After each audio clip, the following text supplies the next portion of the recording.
Thank you so much for that perspective. Arpit, my question to you, I mean, how do you see geographical spread in terms of money chasing this entire sector?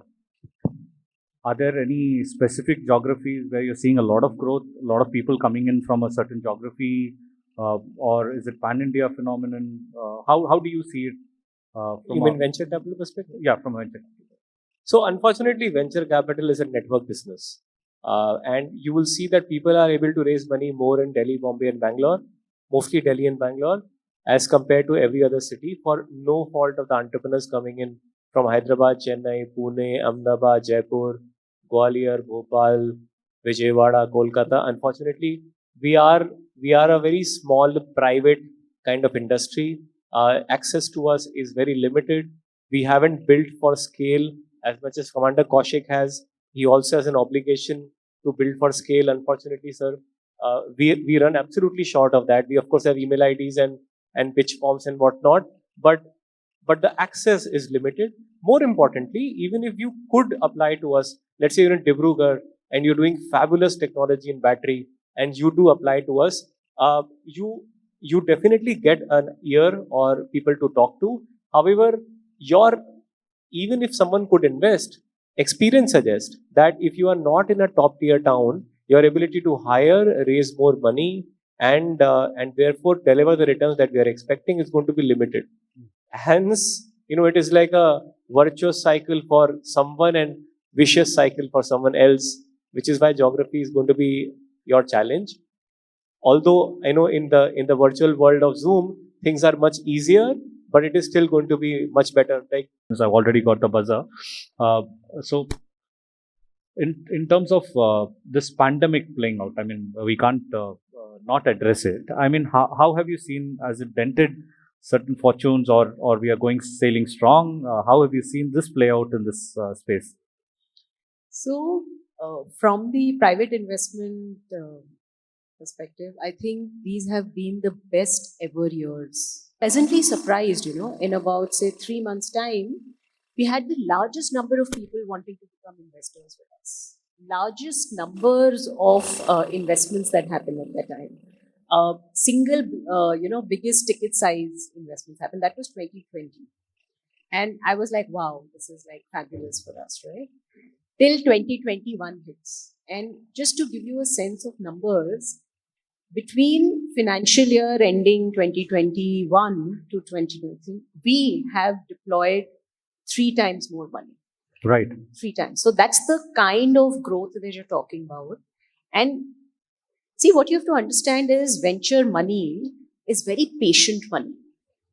So anybody who puts money over there is not saying, I want this return to come in, say, a year's time, 2 years' time. You understand that you're there for the long run and it's going to play out. And, this is something that I say on all forums, and I cannot not say it here, is that here is my bet that when we are talking of a 10 trillion economy in a certain period of time, minimum half of that will be built by companies that are not even born today. Right. That is where we are, So if you look, so don't look at, this whole classification of startups and venture and new company. No, it's just companies, just the speed at which companies are being born and they're being funded to scale has just started increasing. And in India today, we are at that place where, say, China was 10 years back. You're at that cusp of that hockey stick, and you're going to see this growth happen irrespective of pandemics, whatever happens for the next 15, 20 years. Don't let anyone tell you it's a bubble. It's not. Right. Yeah. Right. So I don't know if I, yeah. Yeah. So I think we've kind of had a very round-up session. I should thank all of you for putting in your viewpoints. I think it was very well-rounded. We started off, money is just a means, so people want to scaling up. I think the fundamentals are going very well for this sector. I think a lot of you who are sitting there would want to kind of scale up. I think there is enough opportunity to scale up in this sector. Money is chasing the sector. Patient money is chasing the sector. Can't get better. And overall, a lot of companies that are pledging towards climate change, also kind of taking the model responsibility to kind of make that EV transformation that happens. And I think with Commander and all, we have Atmanirbhar Bharat, the clarion call that has come from the Prime Minister. I think all the right things and right ingredients happening. And one more round of applause for all the panelists. And thank you so much for this lovely session. Thank you. Since I'll just ask for one. Can you pass the mic to the gentleman, please? Good, sir, please introduce yourself and then shoot away. My name is Vilvanathan. I'm coming from Chennai, all along to attend this program only. I'm basically a government student, getting it, which is May month. So if you take a real estate, builders, there will build apartment builder will be on there, customer, purchaser will be there, bank or finance company, this is a tripod agreement. Same thing can happen for two-wheeler industry also. One person is going for manufacturing and I'll be supplier. Customer may find it. The customer will get token amount and take loan from a financial institution or from bank or as a EMI. Whether this will work out, I want to know that. Thank you. It is bound to work out. After they want to take it? Or So, sir, thank you for your question. But I think it's already happening. It's not a new thing or there's a doubt. Even in three-wheeler, because in my target audience, it's the lowest segment of the society where we have to provide finance to basically e-rickshaw walas. And it's really hard to get financiers on board. And I have PNB on board and Mufin Finance, and I'm obviously targeting few more. And especially in two-wheelers, all these NBFCs are very comfortable also, and they give a lot of funding to the potential customers and consumers depending on the KYC documents and whatever their criteria is. Sorry? the funding period. It totally depends on the credentials of the customer. If he doesn't have a lot of bank-related documents, then obviously the financing could be of only for 1 year also. But if the KYC documents are strong enough, so 3 years, 4 years, 5 years, they have all the NBFCs, all the banks have their different criterias and like this thing. Thanks. We have time for just one more question. If and I'm a student. So I have this question with the VC community. What are the barriers that the VC community feels? you need to be a little louder. We are not able to hear you. Am I audible now? Yeah, louder. Go ahead, So please. my question is specifically for the VC community. What are the barriers that as VCs you people feel for investing in specifically in the EV sectors?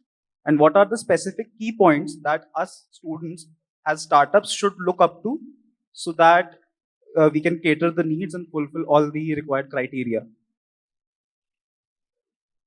So the biggest gap today in our industry, venture capital industry, is that people don't understand the massive change that is going to happen. People in this audience, of course, are far more informed than people from my industry. Not that this will not change. We are smart people. We'll definitely learn. But it is a much more complicated change, complex change than most people imagine it to be. Therefore, it is going to take some time. Second challenge is that from our learning perspective, everything that is going to happen in India is going to be India first and not America or China first. Therefore, no playbook is available. It's very hard to project out and you'll have to rely very heavily on your first principles thinking. Not that people can't do, it just takes a little more gut and gumption. The third thing from investing into EVs is that we haven't yet seen business models or success stories evolving. The moment we have success stories evolving, it will become easier. This has happened to consumer businesses, B2B SaaS businesses, B2B marketplaces, and it is bound to happen in multiple segments in EVs. So this is going to happen. What is the second question about? So any specific sector that the community is bullish about so that the students can focus and cater to solving those I think needs? technology will remain a very, very large thing for any engineering student to solve for.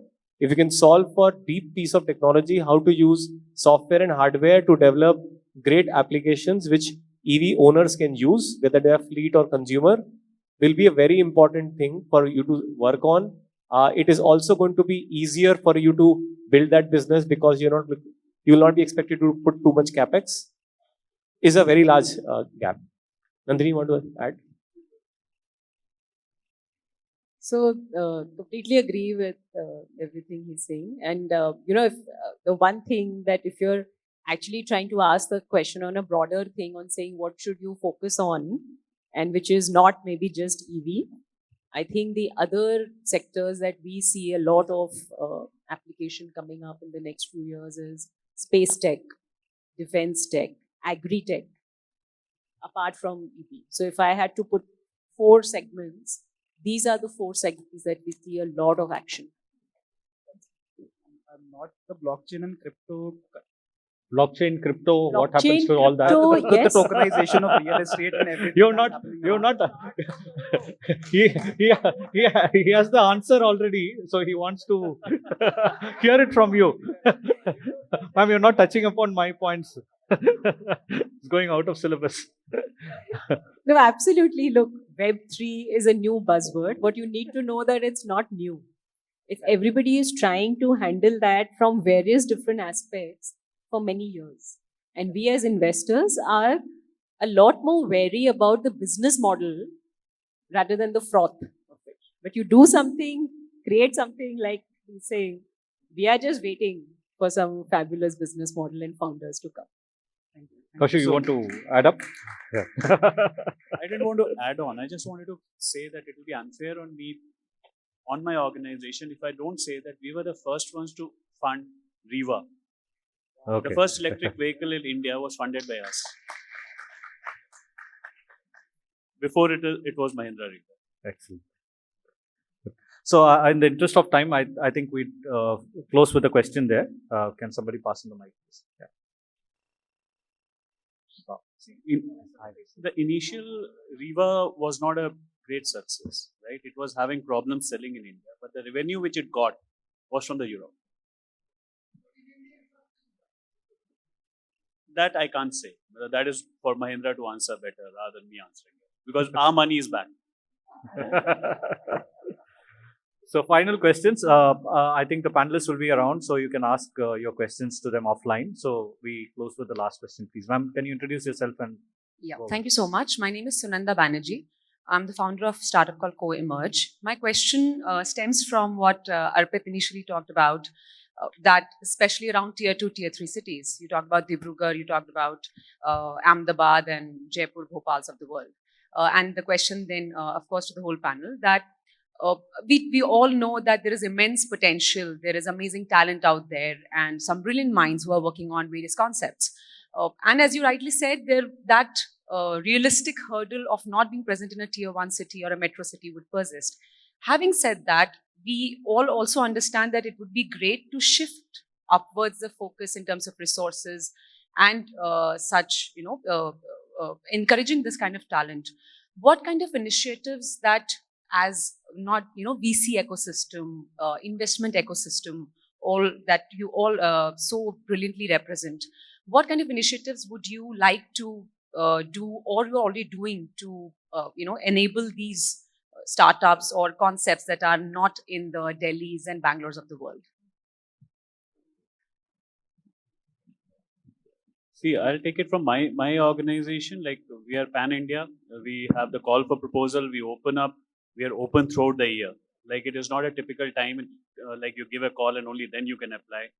And in this particular case, rather at my organization, we do not have any processing fee. That the startup has to just apply to us if it is at a tier level 8 and 9 or beyond. So once they apply to us, we go there. And initial meetings are there on VC, and after that we go there on site. There's no administrative cost on the startup. So everything is being done by us, whether it is down south or up north or northeast. We have gone to Shillong, we have gone down to like Hyderabad, Kerala. We have projects. We have in Gujarat. So as for the government part, you just have to apply. Rest we take care of it after